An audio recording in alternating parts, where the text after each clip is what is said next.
Hey guys, in this video we're going to talk about the Swedish Mauser evolution from the M94 carbine to the M38 short rifle. So Sweden adopting a carbine is a little unique compared to most militaries, and to understand that you have to kind of go back to when the Swedes first adopted their rolling block rifles in 1867.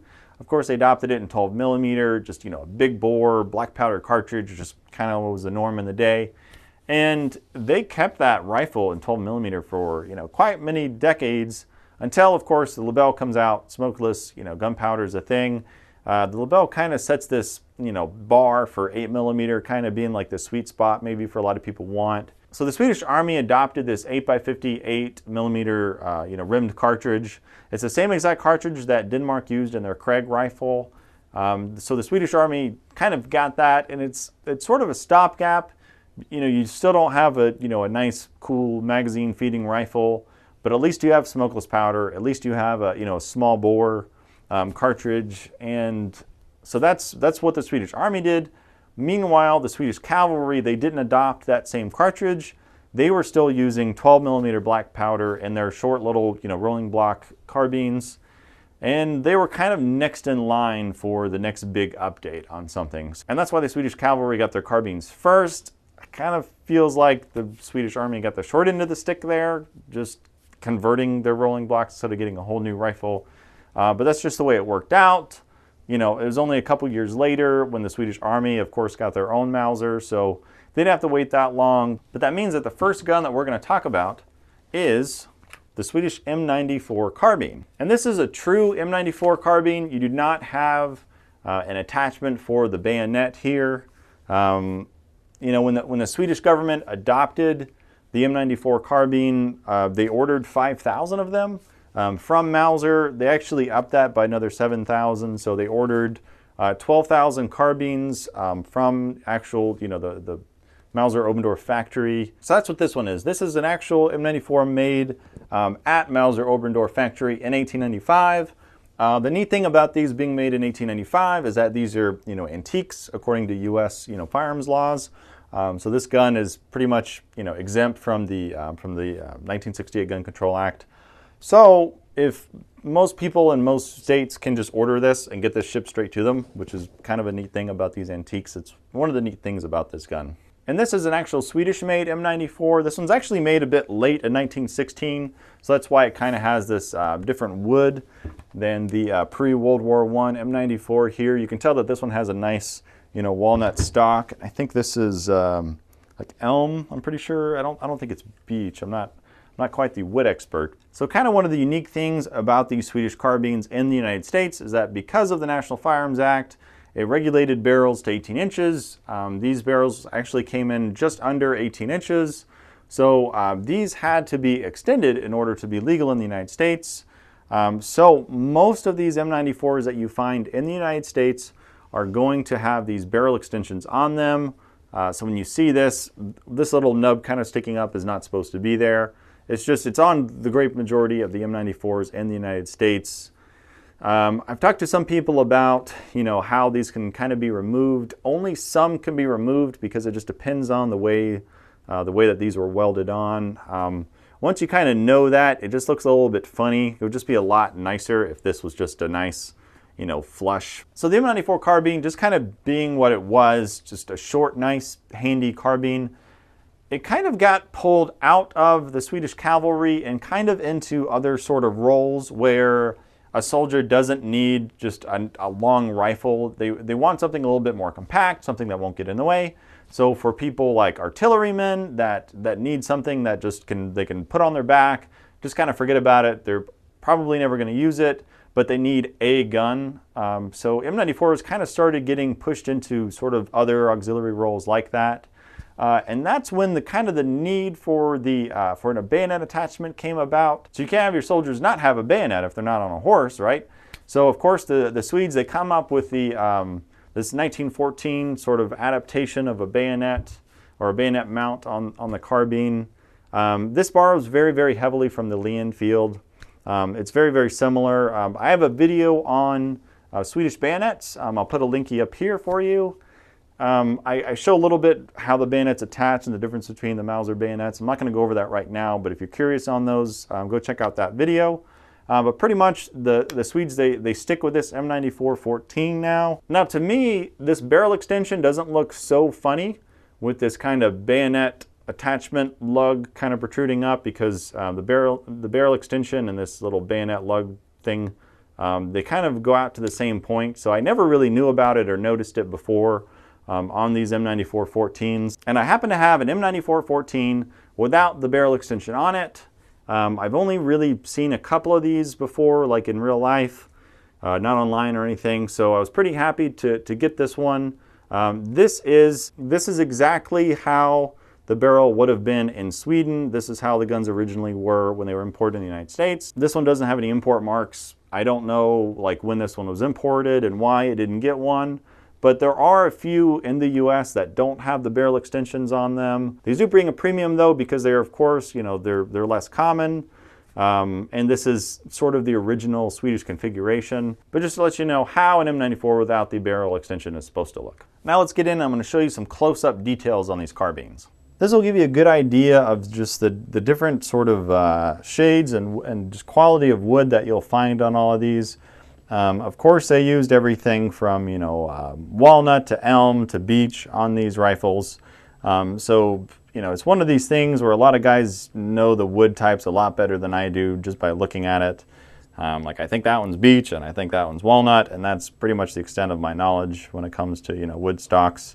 But it's just one of the nice things, you know, about Swedish Mausers is that there's quite the plethora of, you know, different colored stocks out there. So here on this side of the stocks, we can see the leather sling keepers. This is actually what holds the slings onto the stocks. The Swedes are kind of unique where there's not too many countries that use this sort of slot system in the stocks. Maybe like the Swiss 1893 and of course German Mausers use this similar system. But unlike those, the Swedes kind of adopted this buckle system where the keeper is just screwed into this side of the stock and the sling is just buckled into there. I really like this system. It just holds the sling, you know, nice and tight, you know, securely onto the carbine. You don't have this little keeper that moves around and everything with the sling like on the German rifles. So these stock discs are pretty neat. They'll usually have a letter on them like an L, an I, an S, or an A. So these just kind of denote where it was. So like I's for infantry, A's for artillery, stuff like that. And then it'll have the rifle number underneath. So it's interesting that this is rifle number 7, but this is rifle 1908, it looks like. So it's just one of those neat things where you can tell where your rifle was, what your rifle was doing. So here's two examples of the trajectory plates, or I guess in this case this is a trajectory decal. So these are kind of two different versions where this one is pinned on with 4 little brass tacks. This is just sort of like a little decal that was put onto the stock and then it was just lacquered over. So the neat thing about this, being that this is lacquered over, the lacquer has gotten onto this stock disc. So you can know for certain that this stock disc was on the gun whenever this decal was applied, probably sometime in the 40s. So it's nice to know that this is an actual infantry carbine, that this is indeed the correct stock disc to this gun, because, you know, these are just screwed in there. People can take these off and move them around, which is kind of what happened with this one. This is kind of on sideways. It's supposed to be oriented like this. So this isn't on there correctly. But this is just to give you a good example of the two different types of trajectory plates that you'll run into. It's not uncommon to find these that have been just popped off. People would just, you know, pry these off. And some guns you'll just see like 4 holes in the stock. And if you ever do see those 4 holes right around on this side of the stock, it's because it used to have one of these plates and somebody removed it. So here's 4 different examples of the nose caps. These 2 on this side here, of course, these are just regular M94s. They don't have the bayonet attachment points. These 2 94-14s, this one has the muzzle extension and this one does not. So originally, you know, all of these guns would have just had, you know, that much barrel sticking out, which would have looked pretty nice. So these are the 2 different makers of the M94s. So you have actual the Mauser Obendorf, you know, made in Germany rifles. These will pretty much all have the 1895 date. And then you have the Carl Gustaf dated ones. Those went from 1898 mostly up until 1918. This is when they stopped major production of them, but they did trickle out for some years after that, so you can find later dates. Most of them will kind of be in between these two dates, though. I highlighted this with chalk just to kind of help you see the markings on it, because it's a really old gun. The markings have kind of faded on it. Where the one on this side, it's much newer and it's much nicer condition. So now it's the Swedish Army's turn to get their long rifles. They adopted in 1896, so it's called the M96, and that's what we have here. Now, there were some delays with getting the manufacturing set up in Sweden. It wasn't until 1898 before Sweden actually started producing any of their own Mausers. In 1898, they produced a little over 3,000 of the M96s. And because of this delay in getting everything set up, they did an order for these M96 rifles with Mauser Oberndorf. And that is what I have right here. This is a Mauser-made M96 Swede. You see these marked 1899 and 1900 because they made them in both years. These are kind of less common than the Swedish-made guns, and these kind of go for a little bit more money than just the standard-made ones, kind of just because they're German-made and Mauser stamped and everything. So the thing a lot of people don't know about kind of the M96 and when the Swedes adopted the M96 is that they turned down an offer from Mauser for their new and improved Mauser system. Because in 1895, Mauser patented a lot of the features that will get used in the German 1898 rifle. So it's interesting, we kind of think of like the 1898 or the 98 pattern Mausers, but really all those features were patented back in 1895. So those features were patented before the Swedish Army adopted the M96. And that was offered to the Swedes, but they turned it down because, of course, they want to have parts interchangeability with their M94s. Also, they would probably need new machines and all that sort of cost. So they decided that this was fine. They could just stick with their, M94 pattern, and they didn't need the new, Mauser pattern. So that's just a neat thing. Like if the Swedes adopted that, it wouldn't be known now as the German 98 pattern Mauser. It'd be probably known as the Swedish 96 pattern that everybody uses. So just kind of a neat thing that a lot of people don't know. So of course we have Mauser and Carl Gustaf production, M94s and M96s. But a lot of people don't know that Husqvarna actually made M96 long rifles. And I did a video specifically on Husqvarna long rifles. I'll put a thing up there if you want to see it. I'm not going to go into it too much, but these weren't actually for military use. This was for the Swedish civilian shooting market. So this didn't see any type of military service, but it's just neat to know that you can run across, Husqvarna made complete M96 rifles. However, Husqvarna did make receiver replacements for regular M96s, so you have to check by the serial number to know if this is an actual sort of like commercial gun or if that's just a military rifle that had its receiver replaced. So here's the receiver on the Mauser-made M96. And of course, the markings are pretty much identical on these as well as the Mauser-made M94s. The only difference just being the date. So this one's dated 1900, but you will also see 1899 on these guys. And there's the other receiver. Again, it's pretty much exactly the same markings as you'll find on an M94. Again, this one's highlighted with chalk just to help it show up on camera. And here's the receiver markings on the Husqvarna-made M96. These don't have the model indication anywhere on it. It's just, who made it and a date, serial number, and then inspection is pretty much the only markings that you'll find on these guns. So here's the stock disc that you'll find on most M96s. Now they started actually putting this style on there in the 1940s and afterwards. So before the 1940s, these had the same exact 2-screw stock disc that the M94s still have on them. So if you could just imagine the M94 stock disc with the 2 screws that has, the unit that it was issued to and the rifle number. Those were on there, and it was replaced by these because this is kind of neat. It gives sort of 3 different points of information on these. CN Arsenal goes over exactly what all this means in his video, so I won't try to go over it here.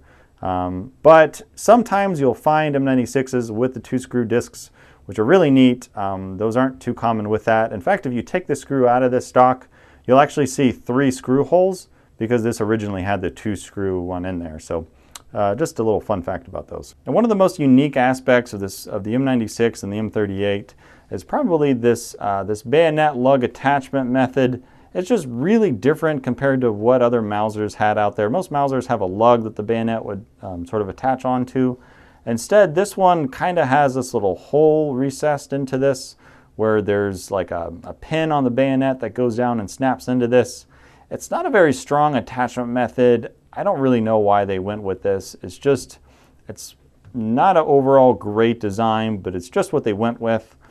This hole was there because there was sort of this idea of an accessory that was going to go through here. It was kind of like a bipod that was going to go through this hole, and that way rifles could have bipods on them. The little bipod accessory never happened, but you'll still find this hole on all of these rifles now.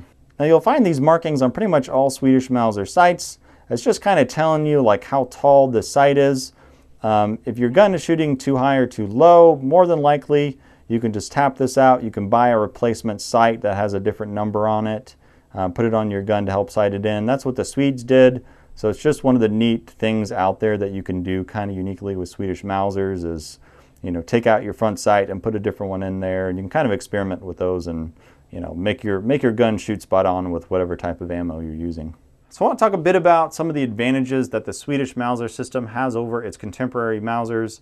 This is a Chilean 1895. I mean, technically this gun was adopted after the Swedes kind of narrowed down their system that they wanted. Because on the 96 it's the same bolt as the 94, so this is really sort of a Mauser like 94 system. But the Chileans, instead of going with the sort of Swedish example, they pretty much just wanted exactly what the Spanish had because they heard good things about that. So the Chileans, this is almost identical to a Spanish Mauser except for just two different things, a rounded bolt and this little kind of added lug back here. So one of the best features that the Swedes added to their bolt action system, it's a really great feature. It went forward and it was carried over to the German 1898. So you see it on the Swedish Mausers and then you see it on later 98 series Mausers. But it's the addition of this little guide rib that is on the bolt. You can kind of see it. It hides underneath this extractor. You can see it kind of raising up right there. So when they added that, they had to straighten out the extractor. So that's why the extractor on this kind of is snug up against on the Chilean.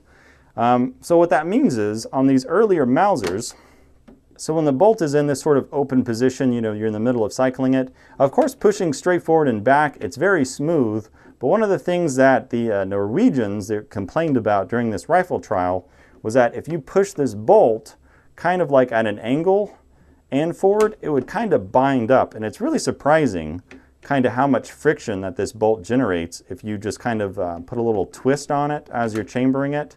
And it's one of those things that that Mauser took to heart, and they added basically this little rib to the bolt, and they machined out a matching groove underneath the receiver bridge. So there's no groove in this receiver bridge, but there is now on the Swede. So as you work this bolt back here, this guide bar is now in this little recess under the receiver bridge, and there's far less wobble in this bolt. And now if you push this diagonally, it still wants to go forward. The bolt binds a lot less with this new guide rib system. It's really a great addition to the bolt, and this is something that was carried forward because it was such a great feature. Of course, now you can see the addition to this sort of serrated cocking piece that the Swedes wanted on their gun. This doesn't really realistically help you recock it, but you can kind of put your finger on it and kind of gently decock your gun if you wanted to do that for whatever reason. One of the things too, the Swedes, they brought back the ability to be able to put the safety on while it's decocked. The Argentine 1891 was able to do this, and pretty much no Mausers since the Swede that I can think of right now can actually have the safety put on. So obviously the Chilean can't. But it's just a really nice feature. I don't know why more people didn't adopt that. Also, something that was carried over into future Mausers is this kind of notch or indent in the side of the receiver wall here. Theoretically, this weakens the receiver a little bit at this point, where it kind of could bend or flex. But I mean, obviously, it's still plenty strong because all other Mausers added this. This just really helps you, load the rounds into the magazine, because on the previous guns that had no such indentation, if you were loading this maybe from the left side, you kind of had to stick your thumb pretty far deep into there. I don't see much of a problem with it loading from the right side, but the people in the Swedish trials put enough stink about it that they added this, but it's just a really nice addition. And again, it's something else that you see in all future Mausers. In fact, here's a K98K just to show you the guide rib and the semicircular cutout and the receiver for stripper clip feeding. These were carried over to the German Mauser directly from the Swedish Mauser. So fast forward to the 1930s, you have short rifle adoption kind of happening all over the world. Sweden, of course, is noticing this. There's early adopters of short rifles like the United States and Great Britain. But Sweden now, it's the 1930s, they're kind of catching on and they want to do the same thing. So Sweden, they pretty much just want to take their long rifles and just shorten them down, to this new, short rifle length. And that's what they do here. This is an M96 rifle. This originally, had a longer barrel that was shortened to this, new short rifle pattern. And this was kind of their plan that they were going to do with these. Now, this particular gun, I'll talk about it just because you probably thought it. It has a turn down bolt.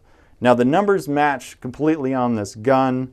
It's kind of interesting. They didn't turn down bolts on a lot of these. It seems like most of these they didn't turn down. So when you find these, M96s that were shortened to M38s, most of them will have, straight bolt handles, unless somebody maybe just, stuck a turn down bolt handle in it. I kind of have a feeling they didn't do that because I think once a bolt is kind of heat treated, I'm not a machinist or anything, but I think once a bolt is sort of heat treated and then it's bent, decades later after manufacture, I think you can kind of run into kind of, fit and function features, which this one kind of has.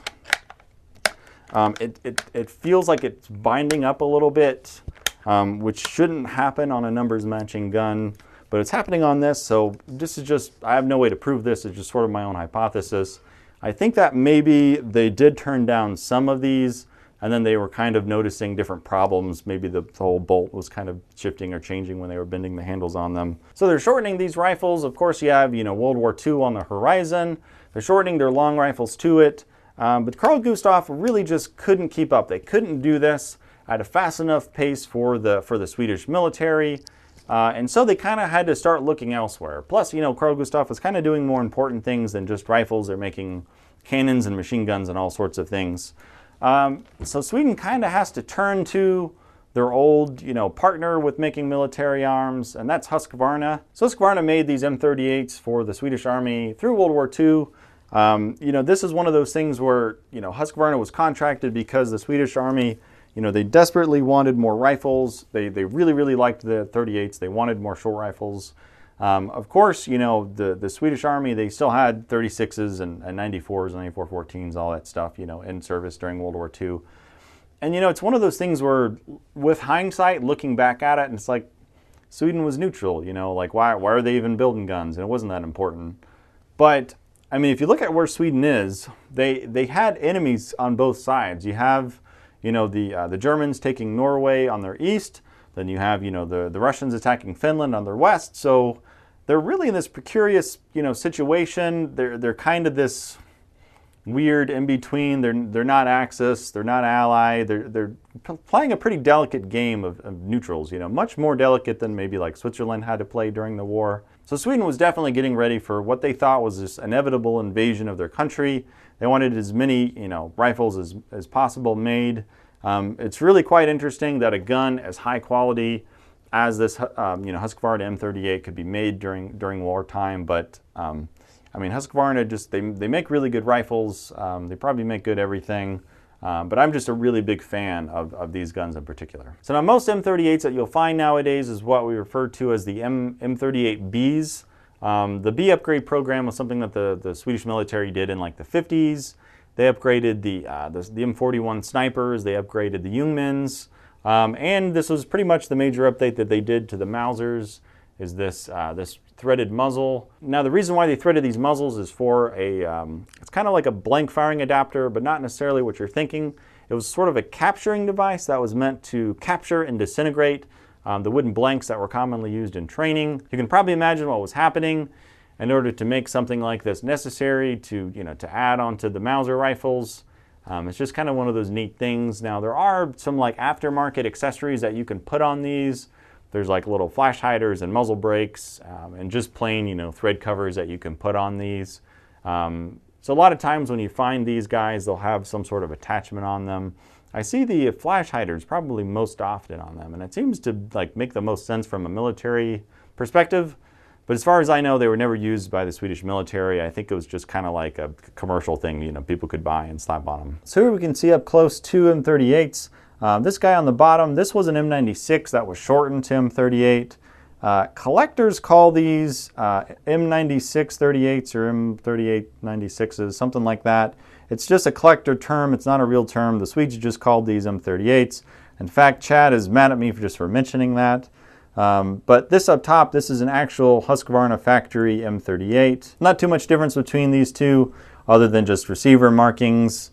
I mean, M38s were pretty much identical to M96s. They were just shortened and had turned down bolts, so not a whole lot to see with these guys. Now the former M96 on the bottom here, it actually retains the original M96 rear sight.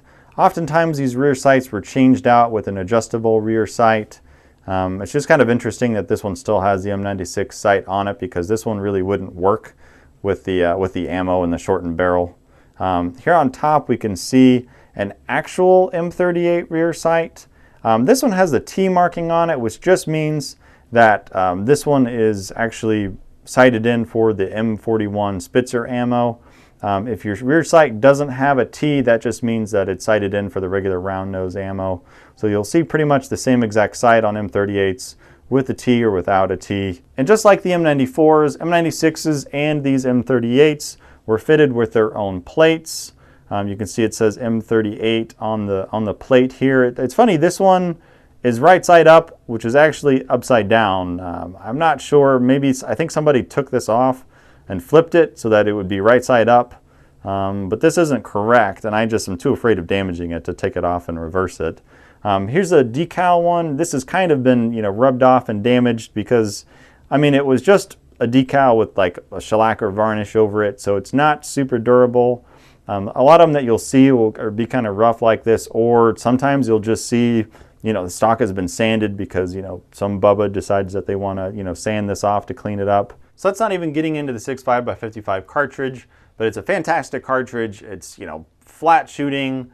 It has a really good coefficient. It's light recoiling, so, shooting an M94 carbine is not going to beat you up. It's just a great caliber. Just too bad it wasn't maybe more highly adopted, and it's not like super common, but you can find it. There's various manufacturers that make it nowadays, but 6.5 itself too, I'm a really big fan of just 6.5s in general, and the 6.5x55 in particular. So if you really want a Swede and you're on a tight budget, I'd probably recommend an M96 like this. You can probably luck up and find an M38 as well for maybe 100 or 200 bucks more than an M96. The long rifles, of course, a lot of people don't like the long rifle. They want something, shorter and handier, kind of like this M38. So if you can spend a little bit more, I would say go for the M38s. Of course, the most collectible out of all these rifles are going to be the carbines. Now, the M94 prices are kind of going crazy. I don't know if this is like a YouTube effect where Othnius's video on it kind of made the prices go up, but M94s are going up quite a bit. So I'd recommend if you want to get one of those and you find one for like under $1,000, you should probably get it.